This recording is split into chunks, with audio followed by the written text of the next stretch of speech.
हरि ओम तत्सत्। नारायण हरि।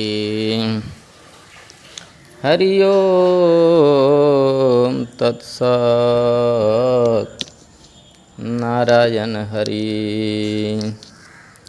ऊपर नारायण हरि, नीचे नारायण हरि। दाएं नारायण हरि, बाएं नारायण हरि। हरि ओम तत्सत्। नारायण हरि। आगे नारायण हरि, पीछे नारायण हरि। हरि ओम तत्सत्। नारायण हरि। हनुमत आय विराजिए, कथा होत इतिहास। तुम सेवक रघुबीर के, हम तव चरणन दास। श्री राम कथा के रसिक बरा, भक्तराज मति धीर। आई सुवासन लीजिए, तेज पुंज कपिवीर। बाणी गुणानुकथने, श्रवणौ कथायाम्। हस्तौ च कर्म सुमनास्तव पादयोर्नः। स्मृत्यां शिरः तव निवास जगत् प्रणामे। दृष्टि सतां दर्शनेस्तु भवत्तनूनां।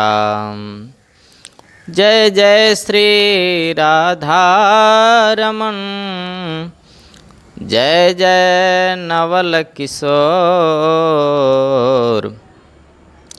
जय गोपी चित चोर प्रभु, जय जय माखन चोर। प्यारे प्रभु प्रेमियों, विगत सत्र के भागवत जी के सत्संग में हम लोग चर्चा कर रहे थे। नरक का वर्णन परीक्षित को सुखदेव जी सुना रहे हैं और परीक्षित जी ने प्रश्न किया है कि भगवान, अगर हम नहीं जाना चाहें नरक, हमसे कोई बड़ा भूल भी हुआ हो तो और भी प्रायश्चित का विधान बताएं। और इसी कड़ी में सुखदेव जी परीक्षित को बता रहे हैं अजामिलोपाख्यान, और कह रहे हैं कि मलयध्वज पर्वत पर अगस्त्य मुनि एक कथा हमें सुनाए थे। हे परीक्षित, एकाएक मैं उनके आश्रम पर पहुंचा और वो इतने भाव विह्वल थे, नेत्रों से आंसू बह रहे थे। ठाकुर जी को स्नान करा रहे थे और जब चंदन लगाने की बारी आवे तो भूल जा रहे थे और उन्हें लगता था कि मैंने ठाकुर जी को स्नान ही नहीं कराया। फिर स्नान कराने लगते थे। वहाँ एक नदी के जैसे बह चली थी, कमंडल का सारा जल समाप्त हो गया था। ये वहीं अगस्त जी हैं जो समुद्र को ओक लगा के पी गए थे और आज इतने भाव विह्वल हैं। मैं गया तो मानसिक आसन दिए और बड़ा स्वागत किए मेरा। आइए आइए मुनिराज। बोले कि आप भगवान के विह्वलता में हैं, प्रेम में हैं, लगता है इस समय मुझे नहीं आना चाहिए, लेकिन आप मुझे भगवान की कोई सेवा करते करते कथा सुना दीजिए। तो वहीं अजामिलोपाख्यान, अजामिल की कथा सुनाए हैं। तपसा ब्रह्मचर्येण समेन च दमेन च, प्रायश्चित्यानि पापानां ज्ञात्युक्तानि महर्षिभिः। कोई तपस्या के द्वारा प्रायश्चित करता है, कोई ब्रह्मचर्य के द्वारा प्रायश्चित करता है, कोई जम नियम आसन प्राणायाम के द्वारा प्रायश्चित करता है। लेकिन मुझे लगता है कि केचित् केवलया भक्त्या वासुदेव परायणा अघम धुन्वन्ति कार्ष्येन निहारम इव भास्कर। प्रभु के चरणों की जो भक्ति है न परीक्षित, वो सर्वोत्तम प्रायश्चित है किसी भी कर्म का। बस कैसे भी मन गोपाल के चरणों में लग जाए, सबका प्रायश्चित हो जाता है। और जिसका मन लग जाता है फिर उससे गलती नहीं होती परीक्षित, फिर कहीं भटकने की ज़रूरत नहीं पड़ती। और मुझे लगता है कि सकृन् मनः कृष्ण पदारविन्दयो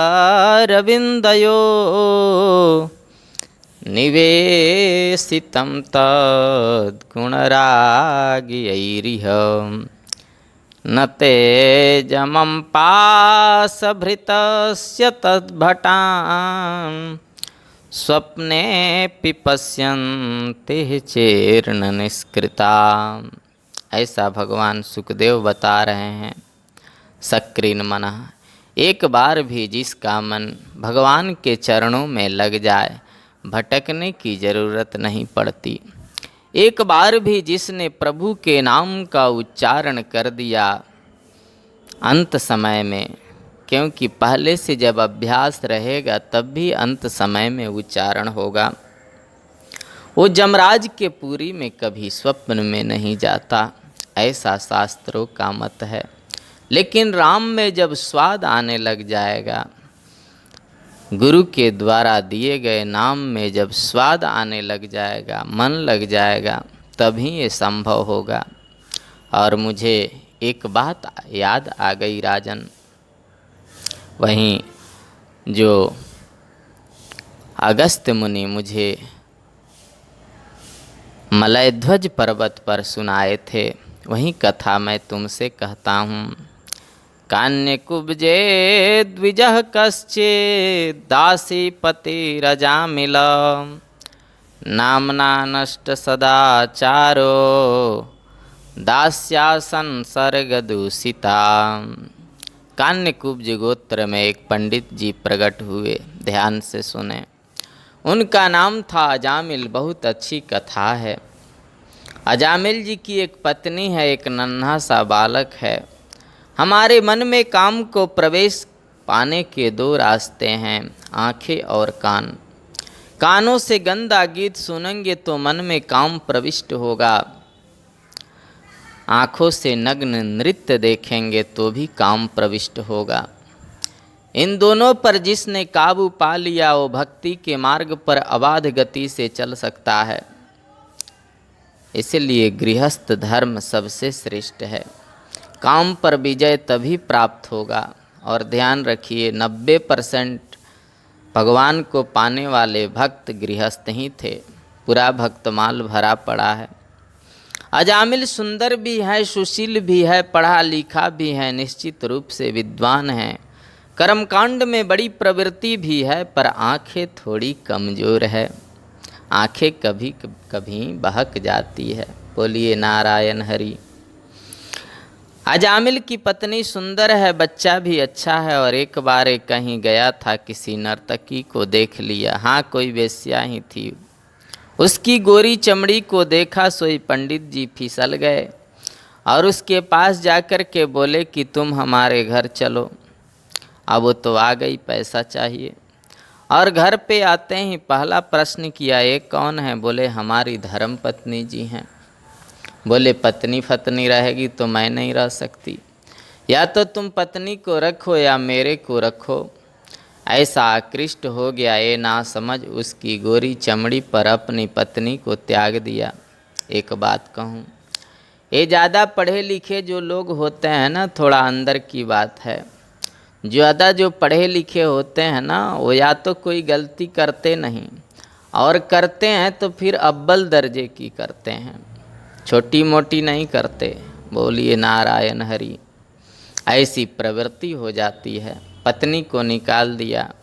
पढ़ा लिखा विद्वान आदमी सवेरे संध्या बंदन करने बैठा, ब्राह्मण था, गायत्री मंत्र का जाप कर रहा है, तो वेश्या गणिका डांट करके बोली, क्या माला वाला लेकर के बैठ जाते हो, पैसा कमा के लाओ ना। अब तो देखो अजामिल बदल गया, इसकी प्रवृत्ति बदल गई। अब धीरे धीरे ऐसी स्थिति बनी कि वो तो चोरी करने लगा। दास्या संसर्ग दूषिता। भगवान सुखदेव कहते हैं दासी के संसर्ग से मन दूषित हो गया, इसके विचार प्रदूषित हो गए। चोरी करने लगा, फिर बड़ी चोरी करने लगा, फिर और बड़ी चोरी, फिर छोटा मोटा डाका, फिर बड़ा डाका, फिर तो डाकू पूरा गैंग। और हाथ में नग्न तलवार, काली पट्टी बांध करके जब अजामिल जी निकले, पूरी बजरिया 1 मिनट में बंद। लोग सवेरे उठते तो कहते, हे भगवान अजामिल आज दिखाई न दे। एक और बात कहें, अब इसको सुधारे कौन। छोटे बच्चे भी डरते हैं, जवान भी डरते हैं। नन्हा बच्चा माँ की गोद में दूध पी रहा है, नखड़े दिखाता, नहीं पीना तो माँ कह देती पी जा, नहीं तो अजामिल आ जाएगा, एक श्वास में ही कटोरा दूध खत्म। बच्चे भी डरते हैं, इसको कौन सुधारे। भागवत जी में लिखा है, गो ध्रुवैर परतो भयम, जो दूसरों को डराते हैं ना, उनको डरना भी पड़ता है।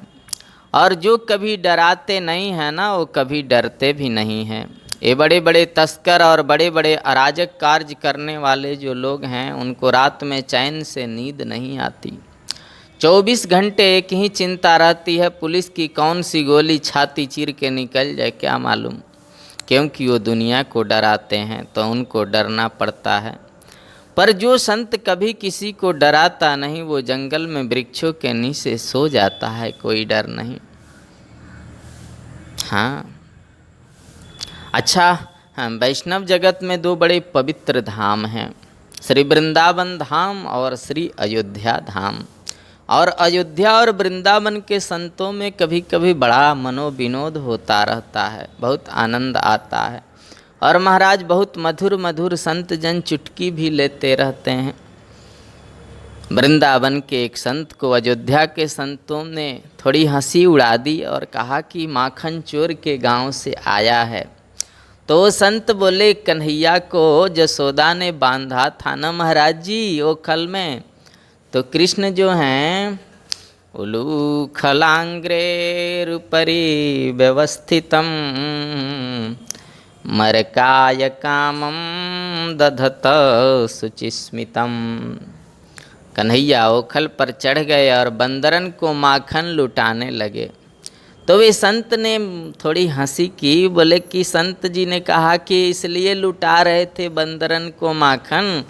कन्हैया सोचे, राम अवतार में इन बंदरों ने मेरी बड़ी सेवा की थी, अब उस समय सतुआ के अलावा मैं कुछ इन्हें दे नहीं सकता था, इसलिए कृष्णा अवतार में उनको माखन खिला के ऋण से उऋण हो रहे हैं। तो महात्मा जी बोले कि सतुआ खावे तुम्हारे कन्हैया, उसके पिताजी, उसके बाबा, उसके परबाबा, हमारे राम जी काहे को खावें सतुआ। ऐसा भाव उमड़ता है अंदर हृदय में। सब जानते हैं राम कृष्ण 2 एक हैं। श्री अवध जी के संत वृंदावन पधारते हैं, वृंदावन के संत अवध जी जाते हैं।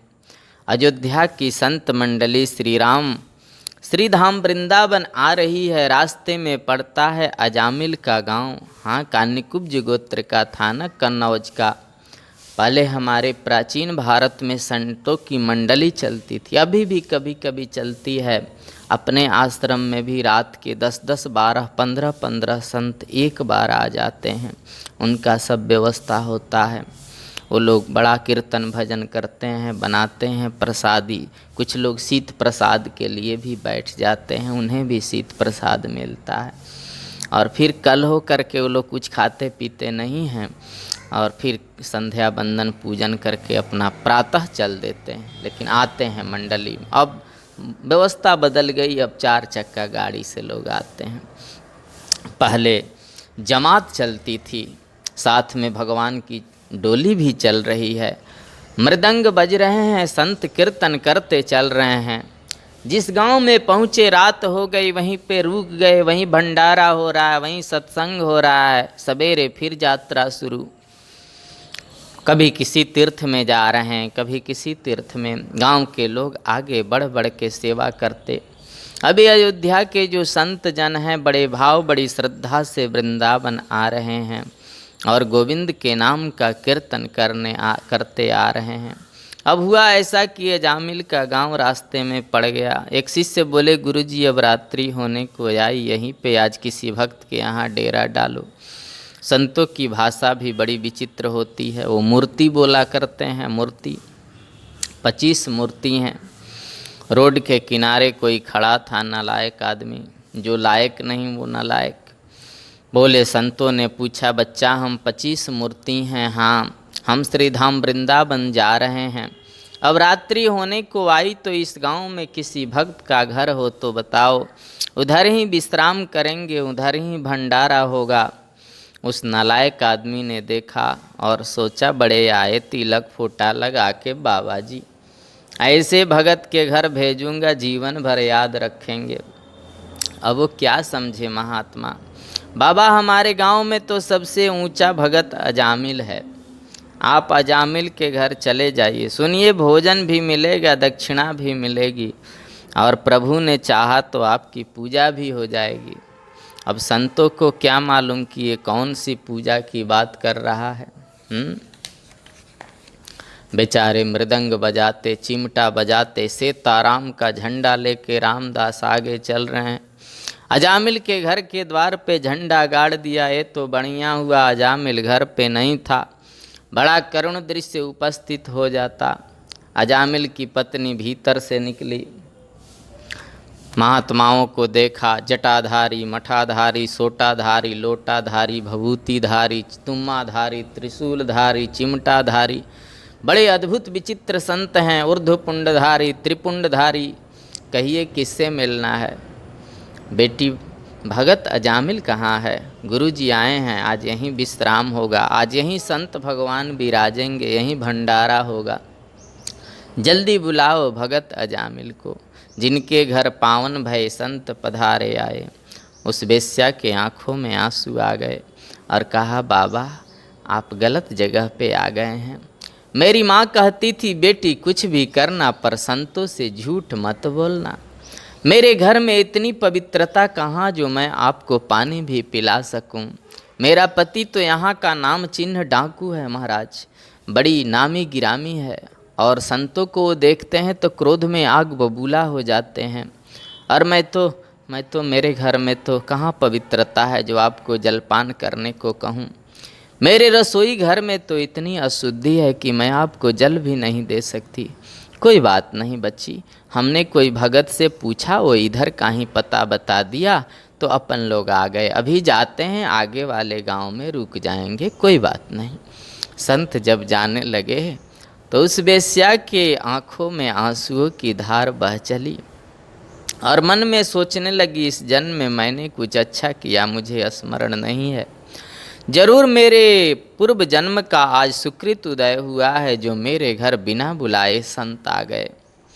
पर देखो मेरा दुर्भाग्य, मैं संतों को जल भी नहीं पिला सकती। महात्मा लोग जा रहे थे, पीछे से दौड़ी दौड़ी आई। महाराज जी रुकिए और चरणों में गिरकर बोली, बाबा एक बात बताओ, मैंने सुना है रसोई में अपवित्रता हो तो स्वयं उसमें भोजन बनाया नहीं जा सकता, लेकिन सूखा सामान दे दे तो उसमें तो कोई अपवित्रता नहीं है। आप संतों में कई संत मुझे वृद्ध भी दिखाई दे रहे हैं, कहाँ जाएंगे आप रात्रि में? यदि आपको बहुत बुरा न लगे तो ये सामने है ना बट वृक्ष, इधर भी अपना आसन लगा लीजिए, आटा दाल चावल सब दे देती हूँ, इधर ही भोग बना के पाइए। शिष्य बोले, गुरुजी यहाँ बिल्कुल नहीं रुकना है, बिल्कुल चलिए, यहाँ से एकदम ठहरना नहीं है। पर गुरुजी बोले, आज हम यहीं रुकेंगे। गुरुजी बड़ा दुष्ट है, इसका पति डाकू है, अपमान कर देगा। महात्मा जी बोले, हमारा कोई सम्मान करे तो ही हम किसी को उपदेश करें, तो हमारा संतत्व क्या रहा? अरे साधुता तो वो है जो साधनोति परम कार्यमिति, साधु बिगड़े हुए को जो साध दे वही साधु है। अपमान करने वाले को भी सही रास्ता दिखाए तो वही संत है। आज इधर ही रुकना है बच्चा रामदास। गुरुजी का आदेश हो गया। वृक्ष के नीचे सबने आसन लगा लिए। राम जी की डोली सजी थी। बेचारी ने अंदर से सामग्री सब ला करके दे दी। संतों ने मोटे मोटे टिक्कर बनाए, भगवान का भोग लगाया और कीर्तन चल रहा है। आहा, आनंद रस बरस रहा है। लेकिन महात्मा जी, गुरुदेव ने एक ग्रास अपने मुख में लिया होगा, आंखों में आंसू आ गए। शिष्य ने पूछा, गुरुजी क्या हुआ, आप क्यों रो पड़े? बेटा, मैं सोच रहा हूँ कि हमने पापी अजामिल का अन्न खाया है और इसका अन्न खाने के बाद भी इसको सही रास्ते न दिखाया तो हम काहे का संत। इसलिए मैं अपने रघुवर से प्रार्थना करूँगा, हे प्रभु ऐसी कृपा करो अजामिल के जीवन में परिवर्तन आ जाए, इसका जीवन सुधर जाए, क्योंकि वो कभी ना कभी तो आएगा, डाका डाल कर लौट रहा होगा। उसको क्या उपदेश दिया जाए, मैं बस यही सोच रहा हूँ। एक बोले, आप ऐसा बोलना गुरुजी, आप ब्राह्मण हैं, गायत्री मंत्र का जाप किया करो, संध्या बंदन किया करो। गुरुजी बोले नहीं करेगा, जैसा उसकी पत्नी ने बताया वो नहीं जपेगा गायत्री, नहीं करेगा संध्या बंदन। एक शिष्य बोले, तो उससे बोल देना ब्राह्मण हो, सुंदर कांड कर लिया करो, रोज नहीं तो कम से कम मंगल के मंगल कर लिया करो। गुरुजी बोले, वो तो लंका कांड ही करेगा, क्या मालूम करेगा सुंदर कांड। जय श्री कृष्णा, नारायण हरि। कुछ ना कुछ उपाय तो बताना होगा, ऐसा जो सहजता में हो सके। अजामिल आ गया रात में 2:30 बजे और महाराज पोटली गठली बांध करके लाया था। हाँ, पोटरी गठरी पटक दिया द्वार पर और संतों को देखा, क्रोध में भर गया, कहिए किससे मिलना है? अरे आप लोग बगैर अनुमति के मेरे द्वार पर आए कैसे? आपको मालूम नहीं है अजामिल का घर है? बिना मेरी अनुमति के आपको आने की हिम्मत कैसे हुई? गर्जना करता है जोर से, क्रोध में भर गया है। चेला बोले, हमने पहले ही मना किया था, मत रुको गुरुजी, देख लो कितना दुष्ट आदमी है। अब वो जोर जोर से चिल्ला रहा था, बरस रहा था। पत्नी की नींद खुली, घर से दौड़ी निकल कर के आई, आ कर के संतों को देखी, डांट रहा है, क्यों आए, काहे को आए, किस लिए आए? पत्नी डांट करके बोली, शर्म नहीं आती, महात्माओं से ऐसे बोलते हैं? अरे हमारा भाग्य है, संत लोग आ गए, वृंदावन जा रहे थे, मैंने ही इन्हें रोक लिया, रात्रि में यहाँ रुक गए, अपना भगवान का भोग बना के पा लिया, अपना क्या बिगड़ गया? और ऐसे बोलते हैं संतों को, जरा भी सहूर नहीं है। सोई नॉर्मल हो गया। एक बात कहूँ, पत्नी से बहुत डरता था। हाँ, कितना बड़ा डाकू सही, पत्नी से बहुत डरता था। और एक बात कहें, डरना भी चाहिए। और एक बात कहें, भलाई भी इसी में है। नाराज काहे को होती हो देवी, तुमने बुलाया है तो 2-4 दिन और रख लो, मैंने मना थोड़ी न कर रहा हूँ, मैंने तो ऐसे ही बोल दिया। महात्मा बोले, बिटिया के पास में अच्छी चाबी है, जरा सी घुमाई सो नॉर्मल हो गया। शिष्य बोले, अब ठीक ठाक हो गया माहौल, अब चलो यहाँ से, रात्रि में ही भाग चलते हैं यहाँ से। बोले नहीं, अब इसको सुधारना है। अरे गुरुजी कुछ और कह देगा, बोल देगा, कह देगा तो कह देगा। गुरुजी मुस्कुरा करके बोले, बेटा जामिल, कहिए, हम 25 मूर्ति हैं, तुम्हारे यहाँ विश्राम किया है वत्स, प्रसाद भी पाया है, और संत जब प्रसाद पा लेते हैं तो बाद में दक्षिणा दी जाती है, अपने को दक्षिणा नहीं दोगे? अजामिल ने पहले तो देखा कि पत्नी किधर है, फिर बोला, दक्षिणा, मेरी सबसे बड़ी दक्षिणा यही है महात्मा, आपका ये चिमटा तुम्मा लोटा मैंने छोड़ाया नहीं है, ये भी इधर ही धर जाओ, पधारो यहाँ से, भूतों से ही पूत लेना चाहते हो दक्षिणा हमसे? अरे बेटा, हमको पैसे की दक्षिणा नहीं चाहिए, हमारी दक्षिणा यही है कि हमारी एक बात मान जाओ बस। क्या बात है, कहिए, मानने योग्य होगी तो मानेंगे, नहीं तो नहीं मानेंगे, हमारी मर्जी। पत्नी बोली, महात्मा लोग कहते हैं तो तुम एक बात भी नहीं सुन सकते गौर से? हाँ जी बोलिए। नहीं, मैं ये कह रहा था कि आप बताइए, मैं मानूंगा। बच्चा, वो कहना हमको ये था कि तुम्हारे पुत्र कितने हैं? बोले 9 पुत्र हो गए, 10वां भी होगा। बस, तो हमारी दक्षिणा यही है बेटा कि तुम्हारी पत्नी के गर्भ से 10वां बालक जो जन्म लेकर आवे उसका नाम नारायण रख देना, और हमें कोई दक्षिणा नहीं चाहिए।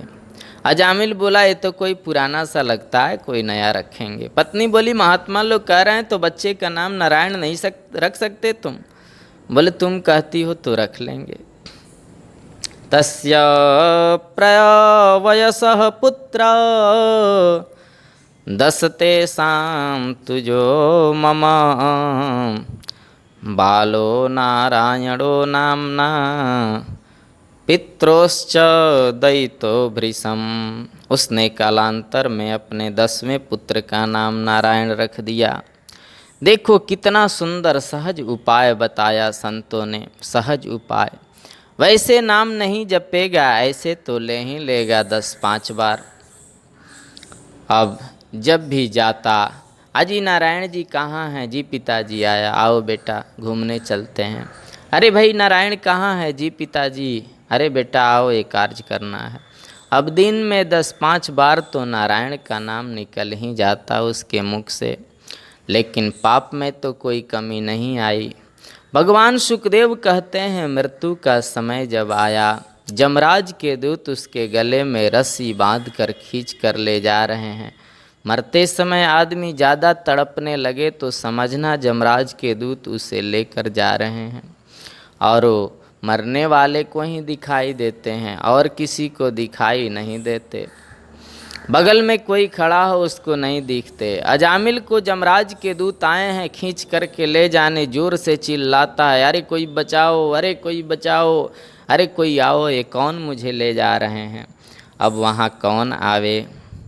तो दूरे क्रीडन का सक्तम पुत्रम नारायणाह्वयं प्लावितेन स्वरेणोच्चैराजुहावाकुलेन्द्रिय। थोड़ी दूर पर उसका बेटा नारायण खेल रहा था।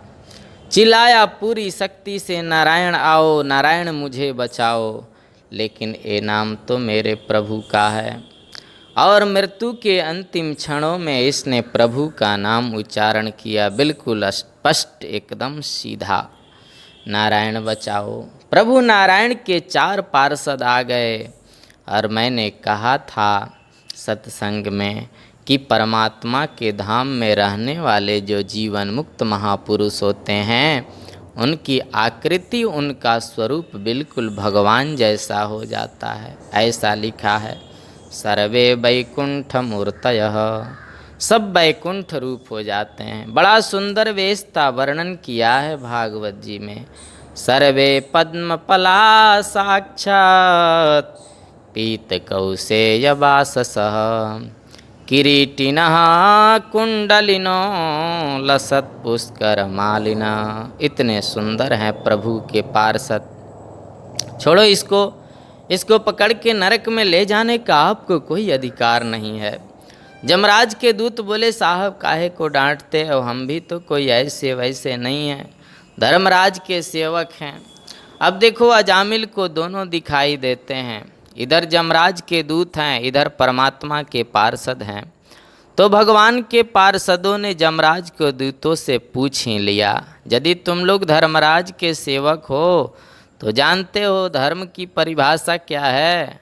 ब्रुतः धर्मस्य नस्तत्वं यच्च धर्मस्य लक्षणम। बताओ धर्म की परिभाषा क्या है? बड़े आए धर्मराज के सेवक।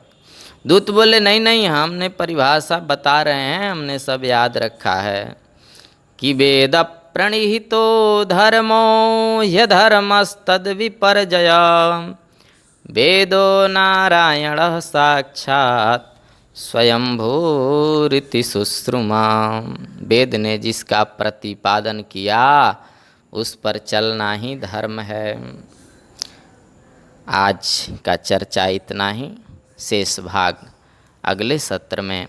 प्रेम से बोलिए आनंद कंद भगवान की जय, सद्गुरुदेव भगवान की जय, देवराहा बाबा सरकार की जय। जय जय श्री सीताराम। नमः पार्वती पतये।